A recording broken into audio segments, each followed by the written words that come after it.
part 1, we used some pretty sick snap downs to secure a chest to back connection, and saw how we can use pressure to maintain a front headlock and break our partner down to turtle. Now, let's look at using go-behinds and strangles to humiliate your friends and dominate your opponents. Also, keep an eye out for some top secret Anaconda details.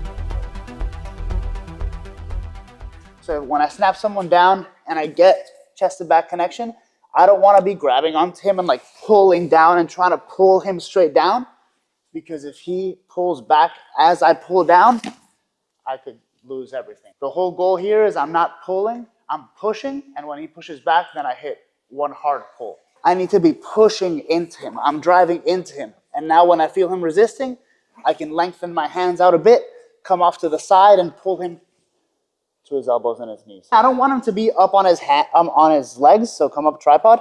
Here I feel like my opponent's much more mobile and he has a lot more escapes. And anytime he comes up on his feet, I want to snap him down to his knees. I'm happy with him on his elbows or on his hands.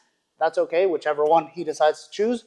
But I don't ever accept him being up on his feet, okay? Anytime he's up on his feet, I want to bring him back to his knees. If my partner just stays really tight and doesn't really move and doesn't really defend, then a go behind is really easy.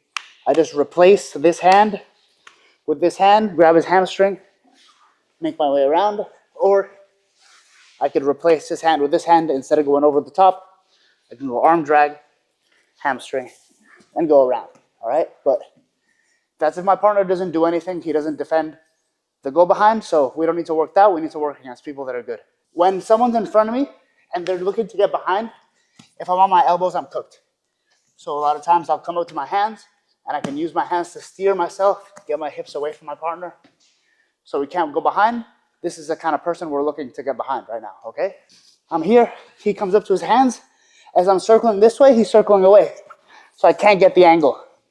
I'm gonna shove this hand across my body, get an arm drag, and go hamstring on the other side for a misdirection go behind. I snap my partner down, however I do it. I pressure forward, I pull, I pressure forward. Now when I wanna get behind him, I'll put my chest on his back. That makes this a little closer. From here, this seems far away. But as I'm going chasing, he's moving. I just misdirect. There's a lot of things we can do to force that go behind, but sometimes it's easier to just attack front headlock submission, so we're gonna do a nice anaconda now. The first thing we're gonna look at is an anaconda, and I do it a little differently, so it might be a little different than the anaconda you're kind of used to, but I think it works really good. Most anacondas, people will lock it up, and the lock of their hands, so where their hands meet, is close to the armpit. This is what a lot of anacondas look like, and this is okay. This can work really, really great. But the way I like to do it is I create kind of a T between my forearm and his collarbone, and I leave my wrist kind of closer to his chest, so the lock of my hands, where my hands lock, is much closer to the middle of his chest than it is to his armpit. So that's kind of like the main difference between the way that I like to do an anaconda and most people show it.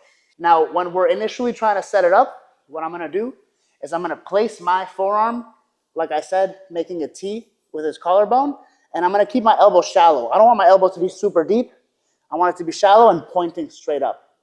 And now my other hand is gonna sneak through. I'm gonna grab my elbow and I'm gonna cup his tricep, making like a T with my hands. So this hand stays here throughout the whole move. This hand doesn't move. I don't want it ever drifting. I want it to stay right here, never drift this way. Now I shoot this in and I grab his tricep here. Now instead of doing what people normally do, which is rolling this way, I'm gonna come up to my feet, I'm gonna block his elbow, and I'm gonna get him over this way. Now as you can see, my hand is still pointing straight up. I'm not letting it go here toward the armpit. I feel like you lose a lot of the strangle here. So I want my arm pointing straight up, my elbow against the ground, like this. This is gonna help me keep this position while I tighten up my strangle. If I have this and he tries to turn away from me,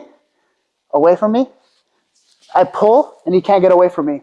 If he tries to turn into me, I push, so I can use this tricep grip to pin him while I feed this hand deeper and deeper. Again, I don't want this hand coming deeper. I only want this hand moving. This hand stays in place. So I might be here, grabbing under my elbow. I use this grip to pin him while I adjust, adjust, adjust. Move my hand higher and higher up my tricep. Now I can use this leg for most of the grip fighting I need to do. How is he going to defend here? He's going to be trying to pull his elbow down to his hip. As he does that, so pull your elbow down to your hip, I can find his elbow with my leg and push it back down over his head. Now he can use this hand to grip fight, try to annoy my hands, more like my hands, yeah, exactly. So as he's trying to fight my grip, I can use this leg to peel. So I'm using this leg to keep this elbow above his head and to keep this hand from fighting me. Now I can flip my hand over and grab his lat, and then I put my chin over my thumb here so he can't grab it. If I'm here, he can reach up with his hand and peel my hand. Exactly. But if I put my chin over my thumb, he tries the same thing. It's locked in place. Now for the finish, I'm going to think about making his ear touch his shoulder. I use my belly to fold his neck sideways. So I'm here, I have this locked up, I bridge off the mat, and I use my belly to twist his neck. And I get a nice strangle. Sometimes my partner will be moving away from me, so as I go here, he keeps relieving pressure, and this can be bad. So all I do when I feel this is I put my forehead on the mat, and I capture his hip with my leg. Now he can't keep moving away from me, and I think about the same thing. I don't squeeze with my hands, I just push my belly into the side of his head, twisting his neck. So I'm not like squeezing, I'm using my belly to make his ear touch his shoulder. That's how I get a strangle. All right, so for this anaconda, you notice it was very important for me to keep a shallow elbow here and have my elbow kind of pointed up and my hand pointed down. Now, in order to complement this, I'm going to show you guys a high-risk guillotine in which the elbow position is completely the opposite. So if I feel like I'm trying my anaconda and throughout the process, my hand started kind of drifting and my lock started getting closer to his armpit like I kind of don't want it to, I can think about pulling my elbow in all the way, moving my head from one shoulder to the other shoulder. So I put my ear here to make this hand longer, right? My goal is to get all the way around his neck and get my hands to kind of pop out. So I would want to get this hand so deep that you guys can see my fingers here, right? If my head doesn't move, this hand can't come deep. So as soon as I feel like I lose the anaconda, my ear goes here. That makes this hand longer. I wrap around his neck and come up out his shoulder with a like really deep hand where I should be able to see my knuckles coming over the top of his shoulders. Now, one thing I can do to open up this space is, well, generally, if I'm looking for an anaconda, I want to compress this so people will kind of open up their shoulders when they feel the anaconda.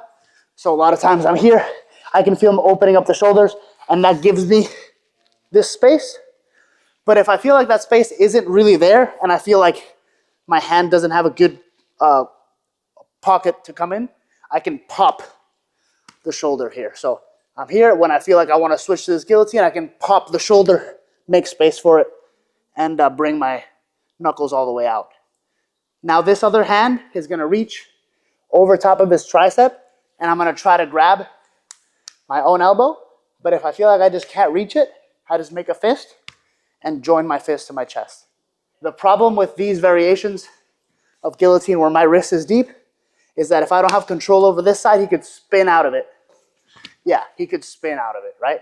So I need to make a good connection, or also he could like roll his head out and go for sucker drags and stuff. So I need to make a good connection to this side of his body once I've gotten this, or else it could actually get me in trouble. So I need to pull this into me, and I can secure this by grabbing my elbow. And now this is all really tight. He tries to gator roll out. I can just follow him through and strangle him to death. Once I get my hand where I want it, I need to chase that far side, and I need to bring it close and keep it tight, or else he can do all sorts of stuff to wiggle his way out. Whether I want to go for this right away, or I'm going for Anaconda first, and I feel like it just isn't there, I'm going to put my ear on his back, on his other shoulder. I can make some space by popping and flicking my hand in here. One thing too is I don't like dig. I'm not digging my hand and sawing at his neck. I feel like there's a lot of friction and I can't get my hand deep. I think more about shooting my hand deep and then flicking it up, right? So I'm not sawing at his neck. I'm getting it deep, making some space, and hitting a quick little flick. Move my ear, push, quick little flick, and now I chase this side. I pull it to me, I grab my elbow. If I can't get my elbow because I just can't reach it, I just think about connecting my fist to my chest. Now, okay, so he's dying. Sorry. Now, here, no matter where he goes, when I get this connection, I can follow him. So if he starts hopping, jumping, spinning, I can follow him. To get the finish, sometimes I just need to get a little squeeze of my bicep, like I'm doing a bicep curl, and that's enough to finish. If I find that's not enough, I just get some connection to his lower body. So if I feel like I can't finish very well, I just look to like hook something here, hook a closed guard, hook a half guard, just anything that I can crunch in to get a good finish.